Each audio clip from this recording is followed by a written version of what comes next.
कृष्णाय वासुदेवाय हरे परमात्मने प्रणतक्लेशनाशाय गोविंदाय नमो नमः।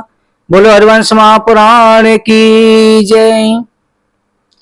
वैशंपायन ऋषि कहते हैं कि हे राजन, भगवान श्री कृष्ण और बलराम द्वारकापुरी में विराजमान हो गए। सभी मथुरा वासियों को द्वारकापुरी पहुंचा दिया गया। भगवान श्री बलराम जी का विवाह रेवत पुत्र कुकुनी की कन्या रेवती से हुआ। भगवान श्री कृष्ण के विवाह का प्रसंग सुनो। राजा जनमेजय कहते हैं कि हे भगवान, मैंने सुना है कि भगवान ने रुक्मणी का हरण किया। कृपा करके रुक्मणी हरण का प्रसंग सुनाए। वैशंपायन ऋषि कहते हैं कि हे राजन, विदर्भ देश के भीष्म के नाम के एक प्रतापी राजा थे। उनके 5 पुत्र और रुक्मणी नाम की कन्या थी। ये रुक्मणी साक्षात लक्ष्मी जी की अवतार थी। कन्या ने नारद जी से श्री कृष्ण के बारे में सुना। उनके रूप, शील, पराक्रम को सुनकर उन्हें हृदय से अपना पति बना लिया।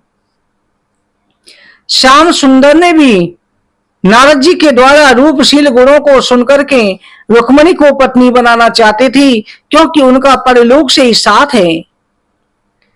राजा भीष्मक भी अपनी कन्या श्री कृष्ण को देना चाहते थे, परंतु बड़े बेटे रुक्मी ने इसका विरोध किया। रुक्मी अपनी बहन का विवाह शिशुपाल के साथ करना चाहता था। तब रुक्मणी ने एक गुप्त पत्र लिख करके एक ब्राह्मण के द्वारा द्वारकाधीश के पास भेजा।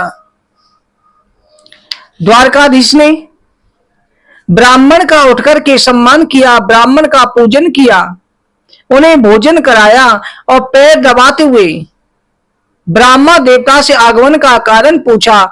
भगवान श्री कृष्ण को सबसे बड़ा ब्राह्मण भक्त कहा जाता है। कहते हैं कि भगवान श्री कृष्ण के समान ब्राह्मण भक्त संसार में कोई नहीं हुआ। भगवान श्री कृष्ण जब युधिष्ठिर का राष्ट्रीय यज्ञ हुआ था, स्वयं भगवान श्री कृष्ण ने ब्राह्मणों के चरण धोने का, ब्राह्मणों की झूठी पत्थर उठाने का कार्य लिया था। ऐसे परम प्रभु हैं। तभी तो कहा जाता है कि आज भी द्वारका में जाते हैं भक्तजन, और जहां गुप्त द्वारका है समुद्र के अंदर, वहां पर कभी कभी भक्तों को जो श्रद्धा से भाव से जाते हैं उन्हें एक शब्द सुनाई देता है। समुद्र के अंदर से आवाज आती है, ब्राह्मणस्य शरीरोस्मि, ब्राह्मण मेरा शरीर है। भगवान श्री कृष्ण ने पूछा कि हे ब्राह्मण देवता, आप कहां से आए हैं? तब ब्राह्मण ने भगवान श्री कृष्ण को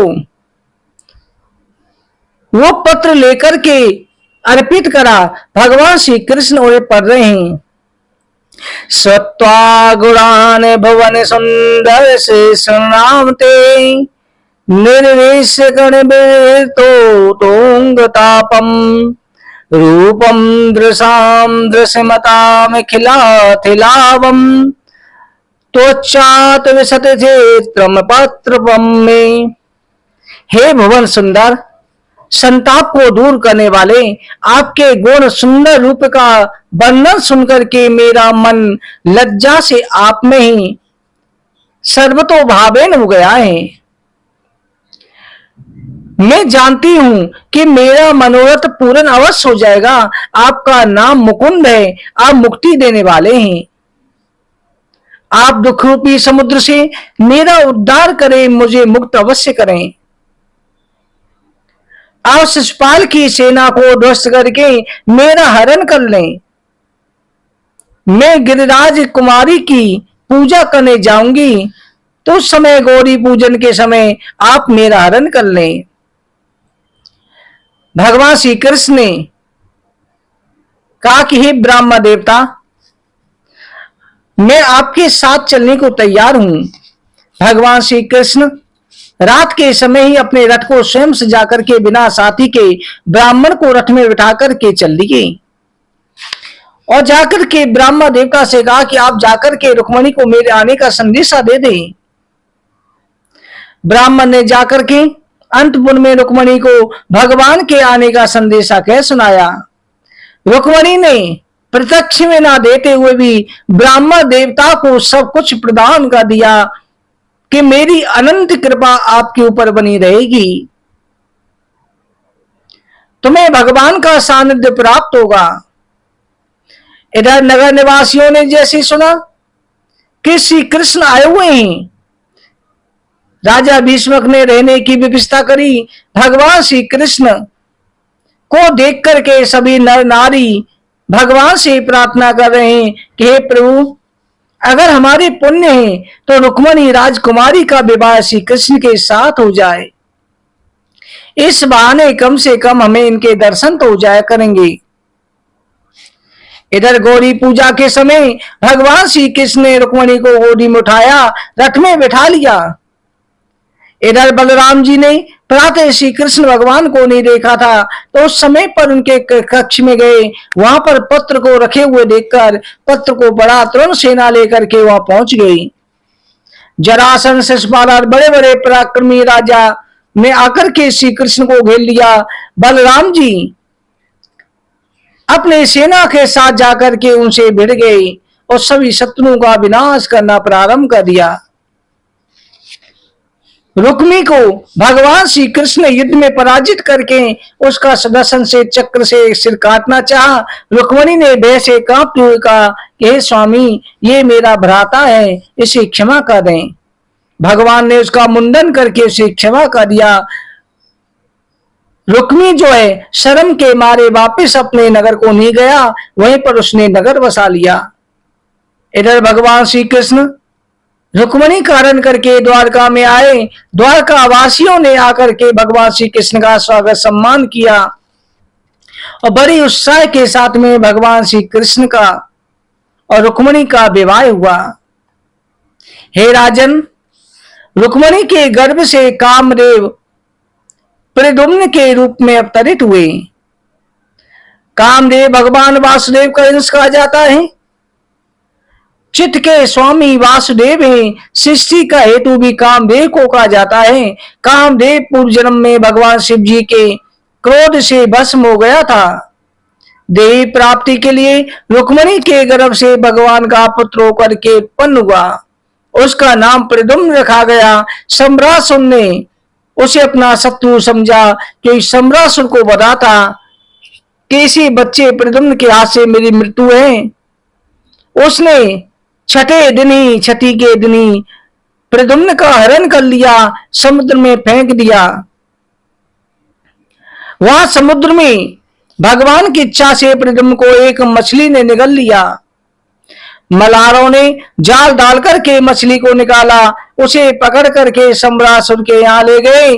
सम्रासुर के रसोइया जब उसे पका रहा था, उसके पेट से काटते समय एक बालक निकला। वो सुंदर बालक था। वहां पर रसोई की अध्यक्षा जो रति देवी थी, कामदेव की पत्नी, मायावती का रूप धारण करके रह रही थी। उसे नारद जी से पता था कि मेरा पति यहीं पर मुझे प्राप्त होगा। उसने कहा कि इस बालक को मैं पालूंगी। मायावती ने उस बालक को पालना शुरू कर दिया। सम्रासुर ने भी भगवान शिव जी की इच्छा समझ करके उसे दे दिया था और स्वयं शिव जी की तपस्या करने लगा।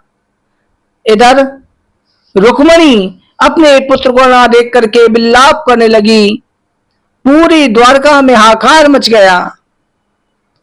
इधर प्रद्युम्न को मायावती ने अपने योग बल से जवान कर दिया और जवान करके उसे काम दृष्टि से देखने लगी। तब प्रद्युम्न ने एक दिन रति से कहा, हे माता, तुम हाव भाव से मेरे साथ ऐसा व्यवहार क्यों करती हो? हे माँ, ये उचित नहीं है। रति ने कहा, स्वामी मुझे क्षमा करें, मैं आपकी माँ नहीं हूं, आप श्री कृष्ण के पुत्र हैं। सम्रासुर ने बैर भाव से आपको लाके समुद्र में फेंक दिया था। मछली निकल गई थी, वहीं से आप मुझे प्राप्त हुए हैं। मैं आपकी पूर्व जन्म की पत्नी रति हूं। आप साक्षात कामदेव हैं। आप इस सम्रासुर का वध करेंगे। ये कहकर के रति ने प्रद्युम्न को मोहिनी माया सिखाई, अस्त्र का ज्ञान दिया। प्रद्युम्न ने युद्ध करने के लिए सम्रासुर को ललकारा। सम्रासुर का और श्री प्रद्युम्न का युद्ध हुआ। सम्रासुर ने नाना प्रकार की आसुरी माया का प्रयोग किया, किंतु प्रद्युम्न ने माया विद्या के प्रभाव से सारी माया काट डाली। तीक्ष्ण तलवार से मुकुट कुंडल से तो उसका सिर काट करके पृथ्वी पर फेंक दिया। यह देख करके देवतागर फूलों की वर्षा करने लगे। प्रद्युम्न मायावती को रति के रूप में बना करके मायावती ने रति का रूप धारण कर लिया। दोनों आकाश मार्ग से द्वारका में पहुंचे। प्रद्युम्न की रूपरेखा श्री कृष्ण के समान थी। श्री कृष्ण को देख करके कि कोई श्री कृष्ण विवाह करके लाए, सभी स्त्रियां इधर उधर छिपने लगी। उसी समय नारद जी आ गए। रुक्मणी के स्तनों से दूध की धारा बहने लगी। नारद जी ने श्री कृष्ण को प्रणाम किया और सारा रहस्य बता दिया। पुत्र वधू का रुक्मणी ने स्वागत किया। द्वारका में बड़ा ही उत्सव मनाया गया कि प्रद्युम्न लौट आए हैं, जवान अवस्था रूप धारण करके आ गए हैं।